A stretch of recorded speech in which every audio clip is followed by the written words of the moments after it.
Tu n'as pas un problème de motivation, tu as un problème de discipline.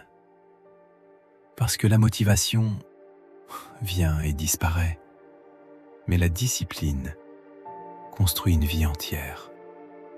Chaque jour, sans t'en rendre compte, tu fais des choix. Des petits choix invisibles, des choix que personne ne voit.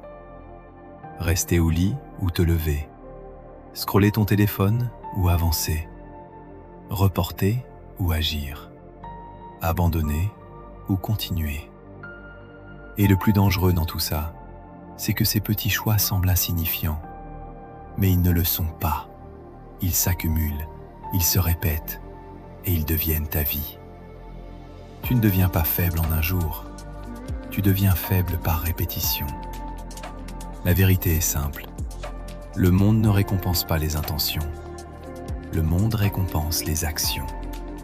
Personne ne va venir te motiver chaque matin, personne ne va venir te forcer à avancer, et personne ne va construire ta vie à ta place. Si tu attends d'être motivé, tu vas rester bloqué exactement au même endroit. Parce que la motivation est émotionnelle, et les émotions changent. Un jour tu es motivé, le lendemain tu es fatigué, le surlendemain tu abandonnes. Mais la discipline, elle ne dépend pas de ton humeur, elle dépend de tes décisions. La discipline, ce n'est pas être parfait, ce n'est pas réussir tous les jours, ce n'est pas être fort tout le temps. La discipline, c'est être fort quand il ne faut pas être fort tout le temps. La discipline, c'est choisir le bon comportement, même quand ton esprit te dit non. C'est te lever quand tu n'as pas envie. C'est travailler quand personne ne regarde. C'est continuer quand tu es fatigué. C'est avancer, même lentement. Un jour discipliné ne change rien. 2 jours disciplinés ne changent pas grand-chose. Mais des semaines, des mois, changent complètement ton identité. Et petit à petit, sans t'en rendre compte, tu ne deviens plus quelqu'un qui essaie, tu deviens quelqu'un qui fait. Et c'est là que tout bascule. Parce que la plupart des gens vivent en mode « je vais essayer ». Je vais essayer de me lever tôt. Je vais essayer de travailler. Je vais essayer de changer. Mais une personne disciplinée ne parle pas comme ça. Elle agit. Elle ne négocie pas avec ses excuses. Elle ne débat pas avec sa fatigue. Elle ne demande pas la permission à ses émotions. Elle fait ce qu'elle doit faire. Et c'est là que tu comprends quelque chose de puissant. Tu ne changes pas ta vie en changeant tes objectifs. Tu changes ta vie en changeant ton identité. Imagine la version de toi dans 6 mois.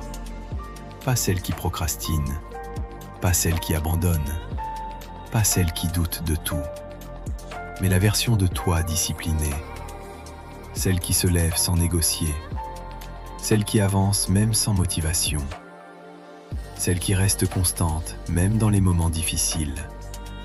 Cette version de toi existe déjà, mais elle est cachée derrière tes habitudes actuelles. Chaque jour discipliné, tu la fais sortir un peu plus. Chaque excuse que tu refuses, tu la renforces. Chaque effort que tu fais sans motivation, tu la construis. À un moment donné, quelque chose change. Tu ne te forces plus. Tu n'as plus besoin de motivation. Tu deviens quelqu'un de discipliné naturellement. Et ce jour-là, tu comprends que tu n'étais pas paresseux.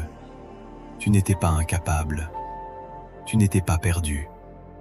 Tu n'avais juste pas encore construit la discipline. Jour 10. Je ne cours plus après la motivation. Je construis la discipline.